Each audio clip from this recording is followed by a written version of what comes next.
Good morning. Starting off the day with a smoothie. Probably opted not to have some, but yeah, it's filled to the rim.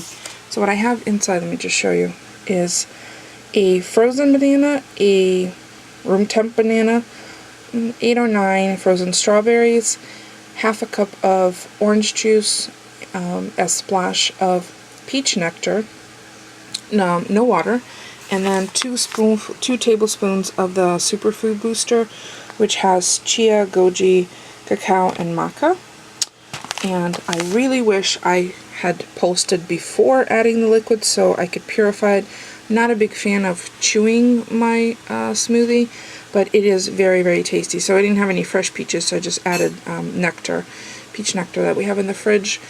A little splash really adds the flavor, and it's nice and thick, as you can see, and very rich and definitely enjoyable. So I'm going to be sipping that. I have my little my sippy cup, my adult size sippy cup. So I'm going to have that probably over the next hour or so.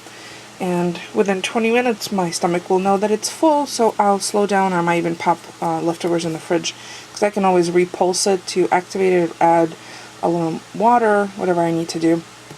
But yeah, so this little bag has 30 servings and 6 ounces, so serving, I believe, is 2 tablespoons.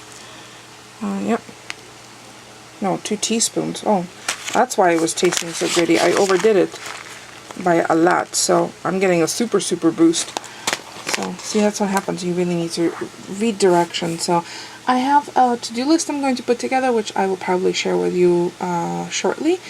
And I have a lot of work things I need to accomplish today. And then a couple of household things. I want to tackle another tote bag or box that I have to go through each day, and so it doesn't feel overwhelming, and get a few items ready for sale, because I'm clearing out the supplies that I've been selling, which I will probably share in a separate video, but I'll include a link in the description for anyone who might be interested. I'm also going to be thinning out my selection of craft supplies, stamps, dies, all sorts of stuff, so stay tuned for that. If you have anything particular that you're looking for, I've been crafting for a very long time. I might have it in my stash, and if it's not going to be used by me, I would rather get utilized by someone else. So don't feel, or you're welcome to ask if you think you might be interested in something. And it is a 69-degree morning, although it feels a tad humid, but I'm sure it's because the rain is hanging in the air. So yeah, I'm going to go enjoy my smoothie, and I'll be back in a bit with my to-do list for today. Lunch. Entire bunch of kale cut into pieces, cucumber, a little Vidalia onion, and some craisins, along with my favorite, hands down, ponzu dressing with nutritional yeast.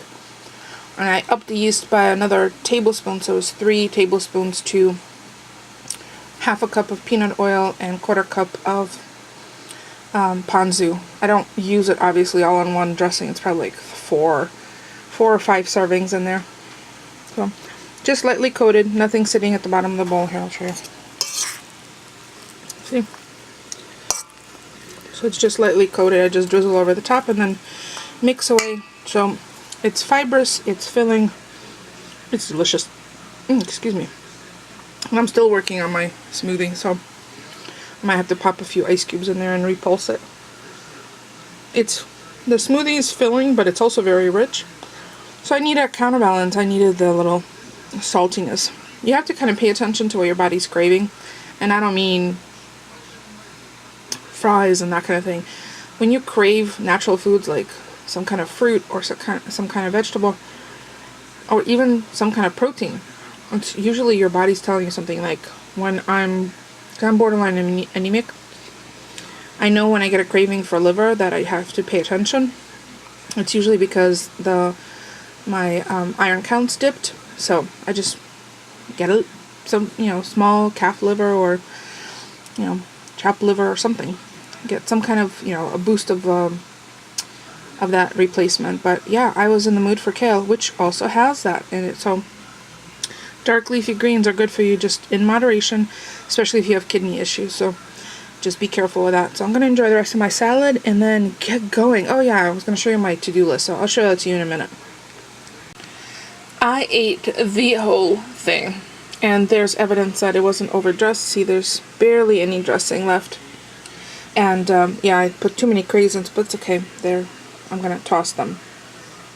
This combination was actually like a nice, very nice balance of like the umami flavors. So salty, sweet, bitter,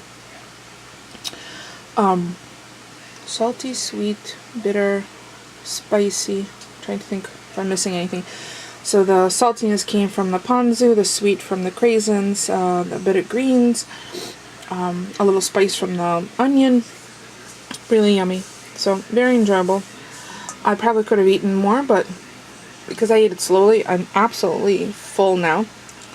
And I'm gonna go make myself a nice big seltzer because I want to get 3 liters of water in. And seltzer actually makes it much easier for me. I know some people prefer not to do that with the carbonation. They don't like. You have to do what feels right for you and what you enjoy. I really enjoy seltzer. It's very refreshing to me. It has kind of the reminiscence of soda, although I've lost the flavor for soda when I have soda these days. It just doesn't taste right. Something tastes off, so your palate gets retrained. Your taste buds, kind of like the familiarity, like this nutty ponzu dressing that I make. I absolutely adore it. Polly could live totally without it. And that's fine, because each one of us have things that, we're craving that will differ from someone else. So that's why whenever I make a salad, and he would not eat a kale salad, I can tell you that much. Although he loves all sorts of different salads, but kale in particular he's not a fan of, and I really enjoy it. But I can only eat in moderation because of the last couple of kidney issues that I had. So I just don't want to set myself back. So yeah, pay attention to your body. Oh, see, there's a tiny little drizzle of dressing. I probably could use even less dressing if I put the dressing into a spray pump, one of those misto pumps. I'm not sure whether the viscosity of the dressing would allow for that, but that would be the only other way, because I didn't really add too much. Maybe a tablespoon, maybe a tablespoon and a half. But as you saw, there were a lot of greens. So, satisfied. I know I could not juice for longer than, what was the longest I did? 10 days? Because I truly and genuinely miss the chewing part. So, salad's perfect. As a matter of fact, I could eat a salad probably with every meal, even breakfast. It sounds weird, but actually, when I grew up as a child in Russia, former Soviet Union, Ukraine now, the biggest meal of the day was actually breakfast. We had protein and eggs and bread and, tea and, cream of wheat. That was my grandfather's favorite thing to make for me, and I really did enjoy it. Cream of wheat with some honey in it, because we didn't have a lot of fruit options. Like, first time I had banana was in Austria, and we had so many bananas when we first had them available to us that we all got sick from them. Yeah. So, okay, off to get some work done, some midday reports. And what is that green stain on me? That must be the leafy greens. Oh, and I'm covered with bruises. I have bruises up and down my, let's see. Okay. From all the furniture moving that we did this past weekend. So, okay, I'm gonna go make my seltzer and get down to business. I'm loving the feedback. So, from yesterday's vlog with more Q&As, Cupcake Pinup 1 says, "You don't like cilantro, unsubscribe." Just kidding. Yeah, it's not that I don't like cilantro, it's that to me, it tastes like Pludge wood cleaner. It's very abrasive. I'm definitely missing the gene, and that's not a joke. That's an absolute thing. Some people are born with the gene, my sister and my husband, and some are born without, like me. It just does not taste good to me. It tastes medicine-y. It tastes, And now, like, there's certain things that are just like medicinal, a hint of medicinal, but still have an appealing flavor. It has absolutely no appeal to me whatsoever. And I'm pretty adventurous when it comes to food, so I will grow the cilantro. I might even try it in some fresh salsa, but I don't know what it is. I wonder what the gene is called. I'm gonna do a little research. I'm sure there are plenty of food that's like that to a lot of people, and maybe they think that they don't like it because they just don't like it, but it could be part biology. So yeah, sorry to disappoint you, but cilantro is no friend of mine. Well, it's friendly with me. I just have a love-hate relationship with it. I like the way it smells.